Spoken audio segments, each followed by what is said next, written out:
د امت لپاره د ټولو نه عظیمه سرمایه هغه ذات رسول الله صلی الله علیه وسلم دی. الله جل شانه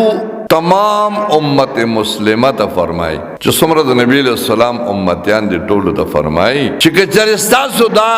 داووي چې زمونږ الله سره محبت دی او الله مو خوښ دی، نو د هغې دپاره به لومبنۍ خبره دی چې فتبعوني، تاسو به زما اتباع کوئ، زما تابعداري به کوئ. مطلب دا چې تاسو به زما په طریقو باندې عمل کوئ. نو د دې په عوض کې به الله دوه کارونه وکړي. یو به در سره الله محبت شروع کی، د الله محبوب بدله به وګرځي، یحببکم الله، الله به تاسو سره محبت وکړي. او چې کله الله تاسو سره محبت شروع کی نو بیا به ټول مخلوق تاسو سره محبت کوي. الله محبت شروع کو، فرشتي به محبت کوي، پیریان به محبت کوي، انسانان به محبت کوي، حیوانات به محبت کوي، تمام مخلوق به تاسو سره محبت کوي.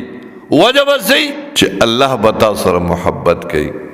د الله محبت په پس ملاويږي د پیغمبر علیه الصلاۃ والسلام په اتباع په تابعداري باندې. نو الله خو به یو تاسو سره محبت شروع کی، بل ويغفر لكم ذنوبكم، الله واستا گناهونه معاف کی. ستا د گناهونو د پاره به الله پاک ستا په گناهونو به الله پرده واچي. احادیثو کې یو دعا راغلی ده، احادیث مبارکو کې یو دعا راغلی ده، اللهم استر عوراتنا، یا الله زمونږ په عیبونو باندې پردې واچي، ټول د ګناهونو نه ډکو. نو الله وی یو به در سره محبت شروع کم، او دویم به الله ستا ګناه معاف کی. نو چې ګناه معاف شوه نو ستا به ټول لینونه ټول کارونه دا به په خپله سمیږي. سار مې د یو مولوي صاحب بیان اورېده چې نن مونږه لکه اوس دا جمع ده، جمع سره مونږ دی نو دا سنت دی او سنت موقت دی. نبی علیہ السلام دومره اهتمام سره فرمایي چې کچري ما ته چې کوم دی دا یره نه وي چې زما امت به بیا ونکړي شي، نو ما به دوی باندې مسواک استعمالول او د جمع مون لازم کړو. او نبی علیہ السلام فرمایي زما زړه غواړي چې زه په خپل ځای باندې په خپله مسله بل کس ودروم او لاړ شم هغه کسانو ته چې بغیر د عذر نه څوک کور کې مونځ کوي د هغوی کورونو ته اور واچوم. دا یو سنت عمل دی. نو مولوي صاحب وی یو کس چې کوم دی کور والا دانې ورکړي چې دا وړکه دا غنم یا دا جوار دا وړکه، نو دی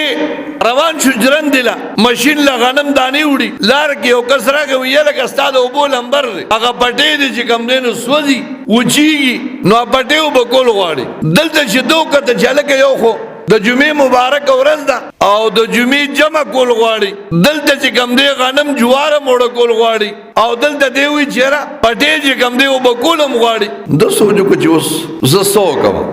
خر باندې غنم جوار بار کړي دي، دوی به دا غنم جوار رسومه جرندې له واپس د جمعې مانځل راځم، جمع له ځان رسومه. د نبي علیه السلام دا سنت د جمع اهتمام دی په محبت کې دی لاړه او جرندې والا ته وایي چې دا زما غنم جوار دي دا وړکه او زه چې کوم دی د جمعې مانځل راځم، هلته کور کې د وړو درک نه لګي. دې جرندې له دننه شو، هغه خر چې کوم دی هغه وتښتېده، چېرته روک شو، دا خر هم وتښتېده. دی وایي خدایه پاکه اوس څه وکړم، زه بس خر دې په شلکو لګي او ټولې خبرې دې په شلکو لګي کېږي به، خو زه د جمعې مانځله ځم. دی راغی د جمعې مانځله، خر روک شو، دلته کې د پټیو به کول دي، هلته غنم جوار وړه کول دي، خو دی د جمعې مانځله الله یې واغشته، د پیغمبر طریقه یې واغشته. کور ته چې راغی